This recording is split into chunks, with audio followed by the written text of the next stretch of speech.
అమ్మ దగ్గర నువ్వు ఎందుకున్నావు అసలు? నేను నాకు కుక్క కలిసిందని చెప్పి పెద్ద హాస్పిటల్ పోయి చూపించుకున్నాను. అక్కడ జేజేపేట వాళ్ళు నాకు కూడా తోడైనాడు. వాడికి పిచ్చి నాకు కలిసింది. అట్లా ఏం చేస్తా మన పని మాసం తింటే పోద్ది అని చెప్పాడు. సరే అని చెప్పి నేను ఆశ్రమం తినకూడదు కదా అన్న. మా ఊరికి పోతారా అన్నాడు. వాడు ఊరికి తీసుకున్నాడు. ఆడికి పోతే వాళ్ళు భార్య ఏడేస్తే ఆడేస్తుంది, ఆడేస్తే ఏడేస్తుంది పొరక. భలే కోపంలో ఉండింది. వాడు కుక్క ఆమె దాని కింద ఆమె కూతురు వండి పెట్టింది. తిన్నాను. తిన్న తర్వాత ఏం తిన్నావా? పది మాంసం తిన్న తర్వాత అమ్మకాడికి అదైతే రాకుండా బయట ఉండి తెల్లారేసి ఏట్లో మునిగే ఆడ అమ్మ దగ్గర పోయినా.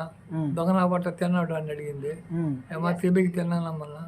దానికి ఇల్లు వాకిలు పడదయ్యా, తినకూడదయ్యా, తినకూడదా అన్నది. మన తప్పమ్మ తిన్నామన్నా.